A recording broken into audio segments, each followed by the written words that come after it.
Hello guys, एक बार फिर से आपका स्वागत है मेरे यूट्यूब चैनल में। और आज के वीडियो में we are going to talk about 5 ways in which you are being dumb with your money. तो बुरा मानने की बात नहीं है, ये जो तरीके हैं इससे मैं खुद बहुत बार जूझता हूँ। एंड आई एम श्योर कि हर कोई इंसान किसी न किसी पॉइंट पे अपने लाइफ में इन 5 साइकोलॉजिकल तरीकों से they are dumb with money.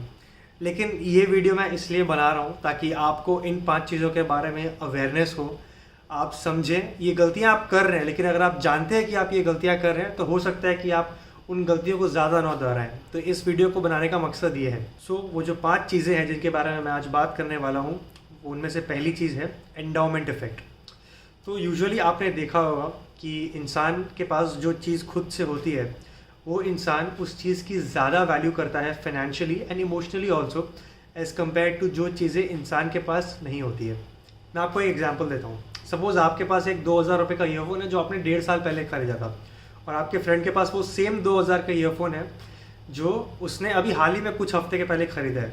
अगर आपको मौका दिया जाए कि आप अपने फ्रेंड्स के साथ वो ईयरफोन एक्सचेंज कर लें तो आप नहीं करेंगे। आपको अपना खुद का ईयरफोन ज़्यादा पसंद आएगा। क्यों? क्योंकि आपके पर्सपेक्टिव में उसकी वैल्यू उस पर्टिकुलर न्यू ईयरफोन से भी ज़्यादा है। एक और एग्जांपल देता हूँ। जब हम लाइफ इंश्योरेंस खरीदते हैं तो आपके पास 2 ऑप्शन होता है, या तो आप एक टर्म लाइफ पॉलिसी खरीदिए या तो आप एंडाउमेंट पॉलिसी खरीदिए।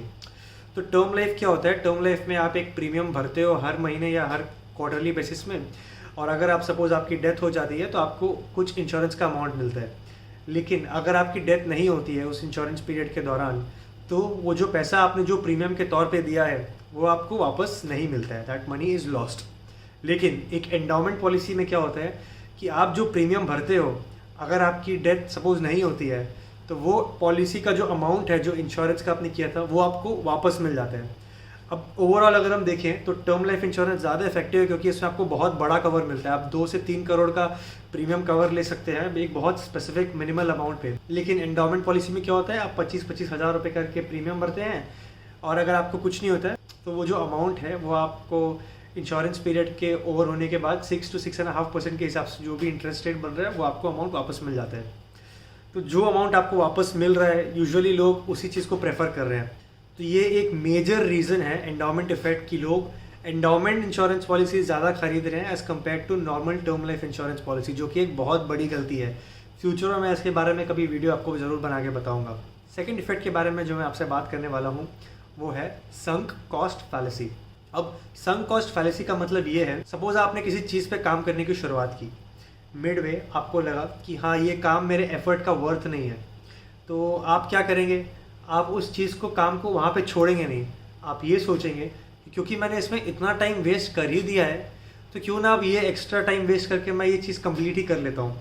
ये एक बहुत बड़ी गलती होती है क्योंकि इसमें आपका टाइम भी बर्बाद होता है, और इससे आपका फाइनेंशियल लॉस कैसे होता है मैं अभी आपको एग्जाम्पल देके बताता हूँ। सपोज़ आपने कोई कोर्स खरीदा किसी एक रैंडम इन्फ्लुएंसर का 10,000 रुपये का, लेकिन कोर्स करने के बाद 2 घंटे करने के बाद आपको समझ में आया कि कोर्स एकदम बेकार है, कोई वैल्यू ही नहीं है उस कोर्स की, और उस इन्फ्लुएंसर की कोई क्रेडिबिलिटी ही नहीं थी उस कोर्स में, लेकिन आपने वो परचेस कर लिया। अब instead of leaving the course altogether and realizing कि आपने वो कोर्स खरीद के गलती की क्योंकि आपने 10,000 रुपये उसमें पहले से ही लगा दिए हैं, आप क्या करेंगे? ये सोचेंगे कि क्योंकि मैंने पैसे लगा ही दिए हैं तो अब मैं कोर्स कंप्लीट कर ही लेता हूँ, जो कि बहुत बड़ी गलती है।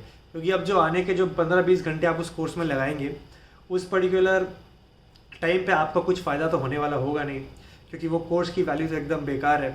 आप उस टाइम को किसी और प्रोडक्टिव काम में यूटिलाइज कर सकते थे जिसके कारण में भी आप थोड़े और पैसे भी कमा पाते। तो इसको बोलते हैं संक कॉस्ट फॉलिसी, और ये एक बहुत कॉमन मेथड है जिसके थ्रू लोग बहुत सारी फाइनेंशियल मिस्टेक्स करते हैं। तीसरे पॉइंट की अगर बात करें तो उसको हम बोलते हैं ट्रांजैक्शन यूटिलिटी। अब इसको अगर इजी टर्म्स में मैं बताऊं, अगर इंसान को किसी स्पेसिफिक प्रोडक्ट या सर्विस में कोई डिस्काउंट मिल रहा है तो इवन दो उस इंसान को उस पर्टिकुलर सर्विस या प्रोडक्ट में उस पर्टिकुलर पॉइंट ऑफ टाइम में इन्वेस्ट करने की ज़रूरत नहीं होती, उसको खरीदने की ज़रूरत नहीं होती है, लेकिन जस्ट बिकॉज उसमें डिस्काउंट मिल रहा है आप जाते हो और उस प्रोडक्ट या सर्विस को खरीद लेते हो। अब ये गलती आपने की है, मैंने की है, सब ने की है किसी ना किसी पॉइंट पे अपने लाइफ पे, लेकिन ये एक एक्चुअली में गलती ही है। अब आपको एग्जांपल देता हूँ। सपोज़ स्विगी में जैसे मैं बहुत बार खाना ऑर्डर करता हूँ, आप भी करते होंगे जोमेटो या स्विगी से ऑर्डर। तो सपोज़ 150 रुपये का आपको कुछ मंगाना है। अब आपको एक दिख रहा है कि अगर आप 199 का कुछ सामान मंगाते हो, ओवरऑल आपका बिल अमाउंट होता है तो आपको 20% डिस्काउंट मिलेगा। तो अब आपको जो सामान चाहिए था, पहले वो 150 का आपके पास आ रहा था, अब आप उस डिस्काउंट को अवेल करने के लिए 199 के प्रोडक्ट्स खरीदेंगे जिसमें आपको 25-30 रुपये का डिस्काउंट लग जाएगा, लेकिन फिर भी आपका 25-30 रुपये का एक नेट लॉस ही होने वाला है, क्योंकि आप एक्चुअली में 150 का सामान खरीदना चाहते थे लेकिन आप 180 रुपये खर्च कर रहे हैं। तो ये एक गलती होती है जो लोग करते हैं। एक और गलती के बारे में बताता हूँ, इस स्पेसिफिक ट्रांजैक्शन यूटिलिटी के बारे में। फ्लिपकार्ट का बिग बिलियन डे ले लो, अमेज़ॉन का प्राइम डे ले लो, जब बहुत सारे प्रोडक्ट्स पर डिस्काउंट्स होते हैं, और यहाँ तक तो डिस्काउंट्स होते भी नहीं है, वो बस 2000 का प्रोडक्ट है जो पूरे साल 2000 का ही होता है, लेकिन उस पर्टिकुलर डे में वो लोग क्या करेंगे 2500 लिख देंगे, उसको काट के 2000 कर देंगे, तो इससे आपको लगेगा कि प्रोडक्ट डिस्काउंट में है। और ये गलती आप सोच लोगे कि प्रोडक्ट डिस्काउंट में मिल रहा है और आपको अगर वो प्रोडक्ट चाहिए नहीं, फिर भी आप जाके उस प्रोडक्ट को खरीद लोगे। अब फिर चाहे फ्यूचर में आप उस प्रोडक्ट को यूज़ करो चाहे ना करो, वो बात की बात है। तो ये एक गलती है जो हर इंसान करता है, हम भी करते हैं जाने ना अनजाने में। तो इसके बारे में थोड़ा अवेयर हो, थोड़ा केयरफुल हो, ताकि ऐसी गलतियाँ बार बार फ्यूचर में ना करो। चौथे पॉइंट के बारे में बात करते हैं। चौथा पॉइंट है मेंटल अकाउंटिंग। तो मेंटल अकाउंटिंग का मतलब ये होता है, आप अपने दिमाग में आपकी जो साइकोलॉजिकल जो सबकॉन्शियस माइंड है वो एक बिहेवियर टाइप का बना देता है आपको, कि जो सोर्स से आपके पास पैसा आ रहा है उस पर्टिकुलर पैसे का एक स्पेसिफिक काम है। यानी कि सपोज़ आपकी जो इनकम सोर्स है, सपोज़ आप एक नौकरी से पैसे कमाते हो, तो जो आपकी जो सैलरी से पैसे आ रही है वो आपका सोर्स ऑफ इनकम है। आप किसी भी और सोर्स ऑफ इनकम जो आपका सपोज़ कहीं आपने बना लिया या कहीं से आपको कुछ एक्स्ट्रा अमाउंट कहीं मिल गया, एफडी का इंटरेस्ट मिल गया, उसको आप अपने सोर्स ऑफ इनकम में कंसिडर ही नहीं करते हो। मतलब एक्चुअली में वो आपका इनकम सोर्स का पार्ट है, लेकिन आप उस जो एक्स्ट्रा अमाउंट जो आपके पास आ रहा है उसको बहुत फ्रिवलियसली स्पेंड कर देते हो और उसको अपने फ्यूचर के लिए इन्वेस्ट नहीं करते हो। एक बहुत कॉमन एग्जांपल देता हूँ मैं आपको। जैसे आपने ITR फाइल किया, ठीक है, ITR फाइल करने के टाइम पे आपको पता चला कि आपको 10,000 रुपये का रिफंड मिल रहा है इंडियन गवर्नमेंट से। अब आप ये सोचोगे कि 10,000 रुपये वो जो है वो आपकी इनकम नहीं है, वो आपको एक्स्ट्रा पैसे कहीं से मिल गया है, तो इसको मैं कहीं खर्च कर लेता हूँ, जूते खरीद लेता हूँ या कपड़े खरीद लेता हूँ या कहीं घूमने चले जाता हूँ। अब आप ये नहीं रियलाइज़ करोगे कि वो जो 10,000 रुपये जो आपको रिफंड आए हैं आज के डेट में, वो पैसे आप ही के थे। तो instead of investing that money and saving that money, आप उस पैसे को खर्च करने के मूड में आ जाते हो। तो ये एक बहुत बड़ी गलती है जो आपको फाइनेंशियली बहुत डैमेज कर सकती है, तो इसके बारे में ध्यान रखें। और आखिरी एस्पेक्ट जिसके बारे में मैं बात करना चाहूँगा वो है हर्ड बिहेवियर। तो इसका मतलब बेसिकली यही हुआ कि भेड़ चाल पे जाना। जो लोग कर रहे हैं, जो दुनिया कर रही है, हम भी वो करेंगे। जहाँ लोग पैसे खर्च कर रहे हैं, हम भी वो पैसे खर्चे करेंगे। इंस्टाग्राम में देखिए, सब आईफोन ले रहे हैं, सब वियतनाम जा रहे हैं, सब मालदीव्स जा रहे हैं, बाली जा रहे हैं, तो हम भी आईफोन लेंगे, हम भी बाली जाएंगे। हम अफोर्ड कर सकते हैं कि नहीं वो हमें पता नहीं। दूसरा जो इंसान है वो 5 लाख रुपए महीने के कमा रहा है, मैं सिर्फ 70,000 रुपये कमा रहा हूँ, लेकिन नहीं, वो बाली जा रहा है तो मेरे को भी बाली जाना है। ये होता है हर्ड बिहेवियर।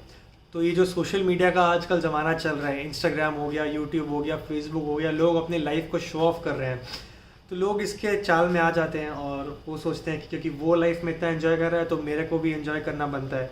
आप ये नहीं सोचते कि आपकी फाइनेंशियल सिचुएशन में कितने डिफरेंसेस हैं और आप फिर इस चाल में फंस जाते हैं। तो ये चीज़ आपको फाइनेंशियली बहुत बैकवर्ड बना सकती है। तो ये थी 5 एस्पेक्ट्स, 5 बेसिकली साइकोलॉजिकल एस्पेक्ट्स जिसके थ्रू आप पैसों को लेके थोड़े डम हो रहे हो। तो इसलिए आप इंश्योर करिए कि ये जो 5 चीज़ें हैं जिसके बारे में मैंने बताया, इसको आप ध्यान रखें, थोड़ा और अवेयर बने। जाने ना अनजाने में ये गलतियाँ हम सब करते हैं, आप करेंगे, हम करेंगे, मैं खुद करूँगा, सब करते हैं, लेकिन इसके बारे में अवेयर होना और नॉलेजेबल होना वॉज एक्सट्रीमली इंपॉर्टेंट, जो आई होप मैंने आज की वीडियो में एक डिसेंट लेवल तक किया है। अगर आपको ये वीडियो अच्छा लगा तो प्लीज़ लाइक करें और मेरे चैनल को सब्सक्राइब करें, और ऐसे और इंटरेस्टिंग वीडियोज़ के लिए keep following and keep watching my channel.